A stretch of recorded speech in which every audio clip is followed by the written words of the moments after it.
Growing up, we all need a mentor. But imagine if that mentor was Negan. And as for the Alexandrians, well, some are out looking for supplies, and others are looking for revenge. It's The Walking Dead, Season 7, Episode 7. Sing Me a Song. Hey everyone, D here, and welcome to this week's review of The Walking Dead. So, of course, there are spoilers ahead. You have been warned. Alright, so we are moving up to the big mid-season finale, but that is next week. This week we get a little more acquainted with the Sanctuary, with Negan, and get a little bit of his softer side. His chaotic, psychotic, softer side. This week's episode, really, we are focusing on this developing relationship between Carl and Negan. Of course, Carl on the truck, out to take Negan out. And Jesus, yeah, you never jump first when someone says, just show me. There's no intention of actually following you right there. And makes a big entrance. You got to give it up for Carl. He can be sort of an idiot, but he is a brave idiot, or at least foolhardy, in stepping right out there with the machine gun, right in front of all of the saviors, just asking for Negan. And props to Negan as a character. Everything, all of his control is out of his sort of God-like standing, his lack of fear, and that's kind of continually reinforced throughout this episode. So, of course, he steps right out, and again, that really sort of sets up the dichotomy that plays out for the whole rest of the episode, where Carl really trying to stand up and really make his statement, and Negan just right there with it, almost begging for the next line, wanting to see what else is going to come up. Of course, he's not going to allow himself get killed, but really throughout the rest of it, Negan is illustrating kind of several sides of his personality throughout this episode. One, he's very excited by violence and strength. That happens with Carl. Whenever he stands up, we saw it briefly with Daryl as well, and even when he ends up going back to Alexandria, when Olivia slaps him in the face off of that very cruel gesture to sleep with Negan. Negan's response to all of this is always kind of a level of excitement. I guess some of it a little sexual excitement, but really that's kind of what digs him into the world. I guess he's run into so many kind of weaker characters in his approach and the way that he's sort of set up the saviors. His weakness to him is something to be exploited. Strength, there's not a lot of that in this world, and certainly the willingness to stand up to Negan after making the big statements that he has made is really something that grabs his attention. And I don't know, I don't think you really want Negan's attention the way that everything sort of played out throughout this episode. Now, another side we get to see of Negan here is really, well, a deeper side of his kind of abject cruelty. And it's just in the go straight forward when he pulls Carl aside and makes the grand statement that, you know, it doesn't look like I'm going to have any time to sleep with my wives today. And then looks right at Dwight and says, well, you know, maybe one of them. Really just digging in with the Tina. And even right after that, when he sends Daryl, he knows that he's going to be bringing Daryl back up with food. And there he is, kissing Tina right in front of Dwight and just doing the, just one moment, I'm not done making out with your ex-wife here. Just really, you know, just constantly reinforcing, even with Olivia later on with a big fat section. Now, as his mentorship of Carl sort of continues, he kind of hides us along the lines of breaking balls. You know, the kind of manly men way of insulting one another in order to sort of gain... I don't know. This is just something that guys do. Negan, of course, really taking it to the next level. But every statement, every kind of risk that he does, even, you know, messing with Carl and pulling off of the head and what he is, you know, pulling off all of the bandages and his statement about the eye, yeah, he hides this in that busting balls thing. But really, this is just part of the cruelty that is Negan.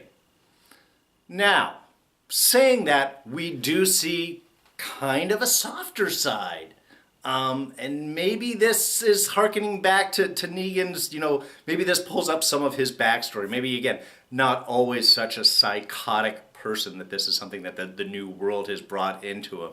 Because he does recognize, once he kind of pushes things too far with Carl, that realization of, oh my God, I forgot, you're like 12. Or 14, or I don't know. Carl's a young kid. He's a young kid in the comics. Not much time has passed, but he's gotten so much bigger over the 7 years of filming The Walking Dead. It's kind of hard to remember how old he is supposed to be. But yeah, he's like 12.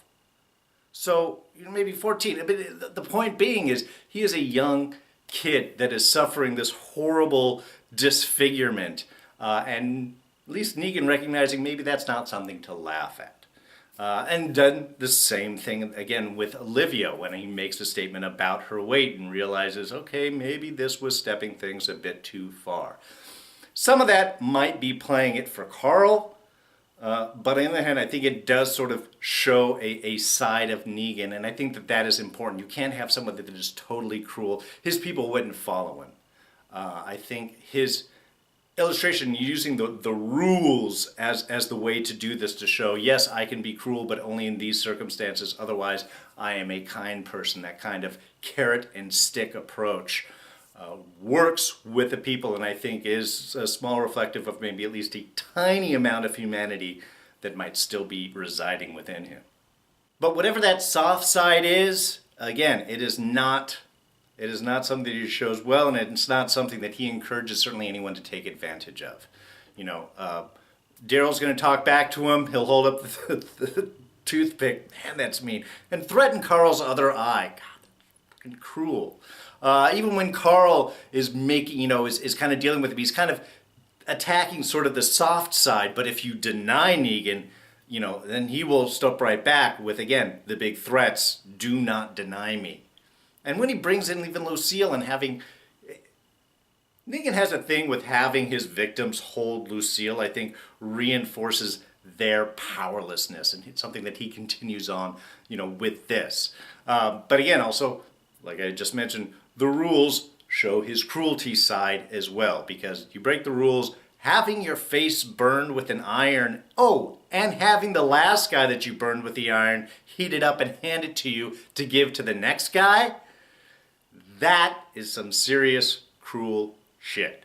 But even so, it's again, that's constant carrot and stick, which is how Negan rules. Yes, he'll give you something, but there's always constantly a threat. Even if he's not physically threatening, there is that constant attitude and word is that if you cross him, if you do something wrong, you are going to pay, and pay in a way that won't be necessarily... Could be the people that you love, could be the people around you, could be in a cruel manner, as Tina says, there is always something worse.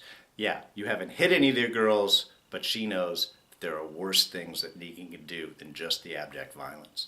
Elsewise in the episode, it's scavenger hunting or, again, quests for revenge. We've got Spencer heading out with Father Gabriel, really, and kind of opening up to Gabriel as how much he really hates Rick. Yes, we know how much that he hates Rick. This is a continuing theme. But I did love Father Gabriel kind of throwing it back in his face. Yeah, people died, but without him, maybe other people would have died.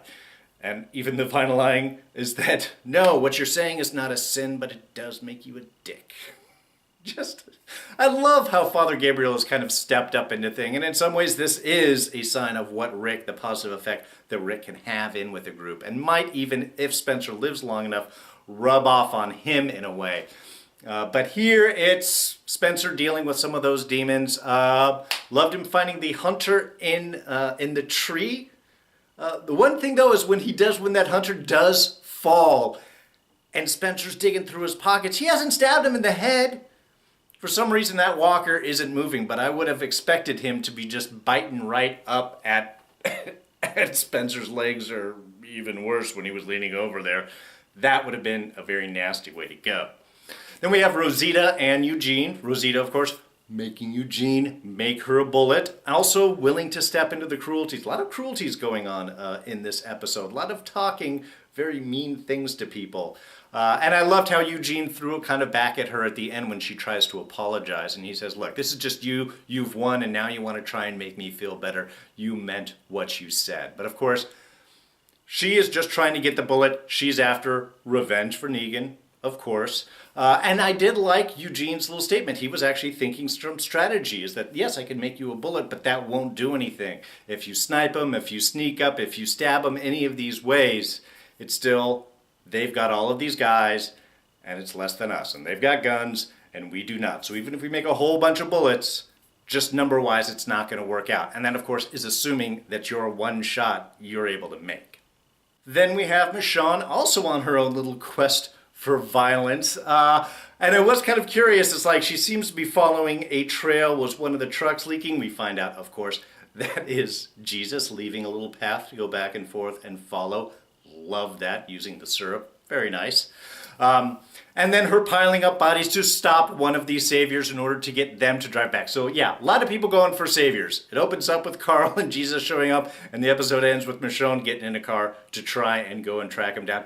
And she doesn't know, of course, is that Negan is right back in Alexandria.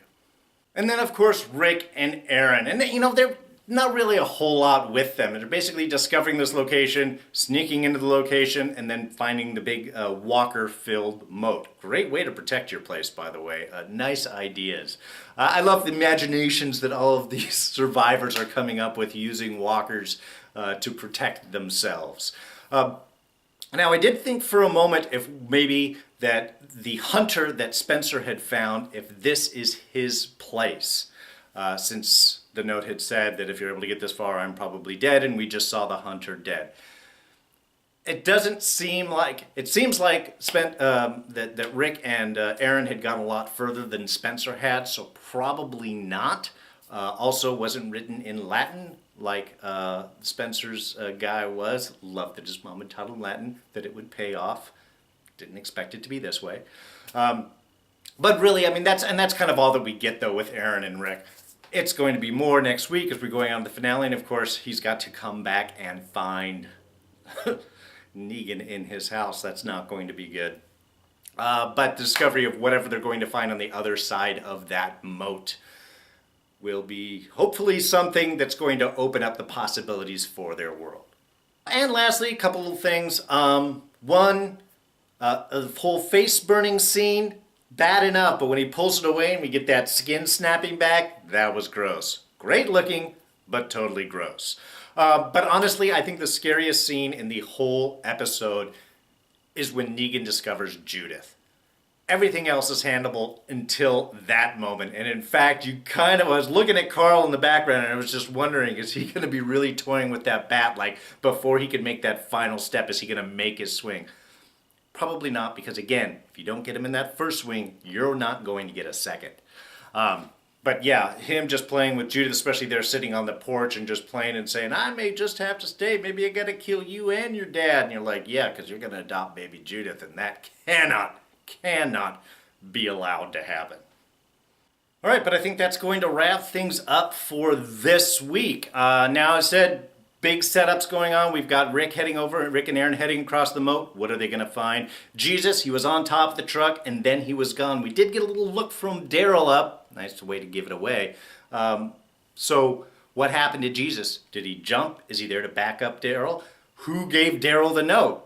Is it Jesus? Wouldn't he have just opened the door? Maybe it was Tina. Maybe it was Dwight. I don't know. It could have been any. I think those are your kind of three primaries of who it could have possibly be.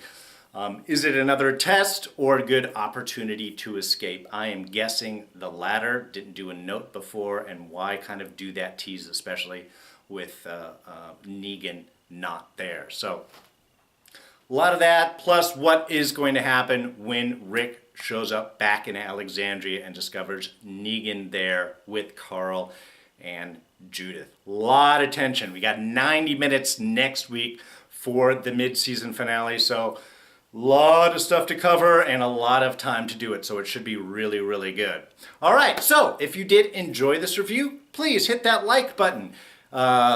Thoughts, comments, throw those down in the comment section below. What are you hoping to see for next week's big mid-season finale? What scared you in this episode? And where do you think, what kind of mentor do you think Negan would really make in the real world? I don't know. Any of these thoughts, throw those down in the comment section below. Now, you can always subscribe to me on Twitter and Instagram. First off, you can hit right here at Darren Jakes. There it is. Or if you want to come back for all these reviews, don't miss next week. Hit the subscribe button. That's my little face right here. And then right up here, I'm going to throw a link to our latest review. You can always check that out. So that's going to wrap things up for now. So I am D, and I'm out of here. I'll catch you guys next time. Bye-bye.